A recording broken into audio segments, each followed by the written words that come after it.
15-year-old Gavin Prince sits behind bars, accused of bludgeoning his great-grandmother over and over again with a samurai sword. Part of that attack was captured here on police dashcam video. But the clues Gavin would one day be dangerous spanned back almost 13 years before. When he was in about 18 months, 2 years old, we had been kicked out of every daycare center in the county.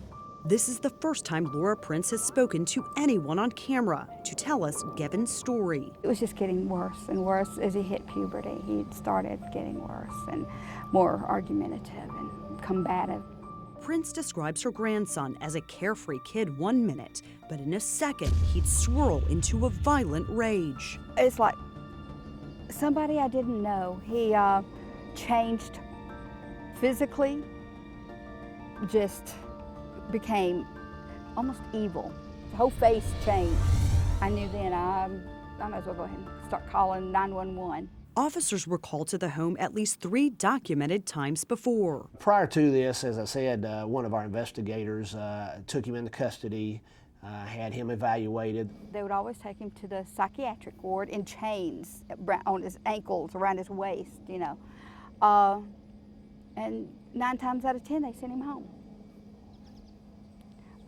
Saying they couldn't find a bed for him or they don't have room for him. And I said, so you're going to send him home back, you know, back home without doing anything, because now he's back together. Sweet, laughing, making jokes. But sweet Gavin didn't last long. He just killed her. On August 15, 2011, just a few weeks after Gavin was released from a short stint at his 3rd psychiatric hospital, deputies were called in one last time. He's across the street. He's some kid. I have no idea. And who did he stab? I guess his grandmother. He's going back for her. Please, I don't know what to do. Stabbed his grandmother?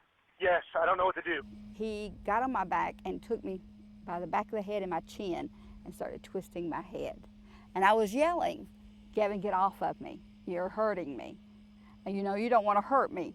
Yeah, I do. I want to break your neck. And from there on, it was just chaos. The catalyst for the attack was Prince told Gavin he couldn't play a video game. He crashes open the door and knocks me out. And he stood on my throat. And I literally saw fading. That's when Gavin grabbed a decorative samurai sword and started attacking. He started hacking at me. And I kept yelling for Mother to go to her room. I held it up like this because he was going at me. And then he goes like this, and he stabs me down here. Gavin then turned the sword on his great-grandmother. I passed out on the bathroom floor. I thought I was bleeding to death. There was blood everywhere. And I don't know what happened. Next thing I know, the police were there. When deputies arrived, we found Gavin with a sword. He was on the porch.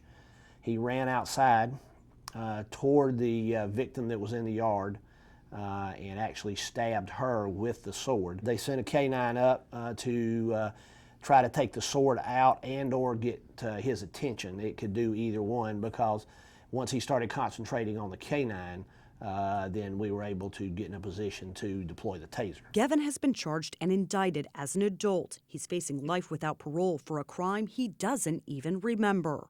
Gavin, they're going to put in a mental institution under lock and key until he is declared competent to stand trial. And then it could be 40 years, 50 years, and then he's got to serve the rest of his life. Gavin's still in jail. He's a little difficult to deal with in the jail. He just needs a little bit more care than normal adult inmates do. So it just taxes the system all the way around. You know, much rather see these people get the mental health help that they need, because I've got a jail full of them. It's the same fate Amisha Marani fears for her own son. He received over 30 to 40 days out of school suspension, 30 days in school suspension.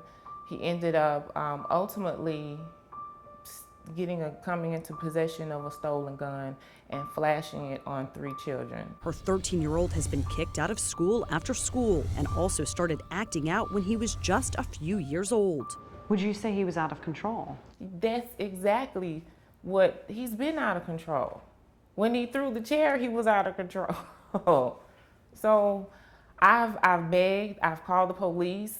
The police will tell me I will go to jail if I put this unruly child out of my house. And even though he's been in and out of the juvenile system, his crimes were never ruled serious enough for him to get the inpatient help she's pleaded for. My son pulled a gun on 3 people.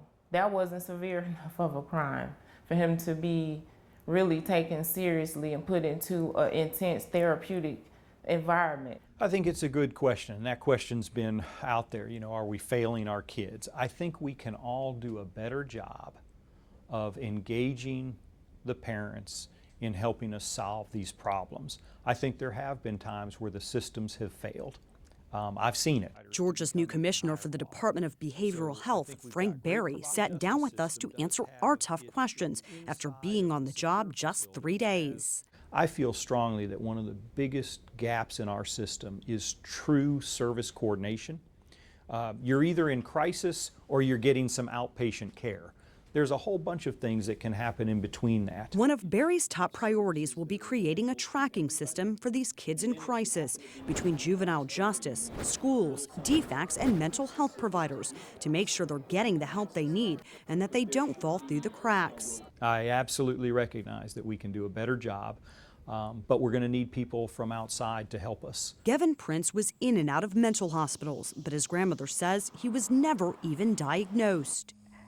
I kept hoping maybe they would, do some good, but it was a babysitting service is all it was. Berry is committed to finding out how the system failed Gavin and parents who feel abandoned by the state. I think maybe one of the best things to do is go back and meet with that family and find out at what point, if they'd be willing, at what point did you feel like the system broke down? We need to do a better job of listening to parents and learning from them of where did the system break down in your mind? At what point did you say, okay, if I don't get this, something bad is going to happen? I think he could have had a chance at a life. But Gavin's chance is now gone. He'll never have a date. He'll never have a girlfriend. He'll never have his first kiss, go to the prom. He'll never finish high school. The tough question now is what will Georgia do under Berry's guidance to save these other children? I am willing to go to jail to go ahead and try to save my son because I didn't have him to just give him to this world in a negative way. That's not why I'm even fighting for this. I'm fighting for him. I'm fighting for all of these children. I don't want him to spend the rest of his life in a box. And I'm afraid that's what they're going to do. They're going to put him somewhere, lock the door, and he'll get nothing.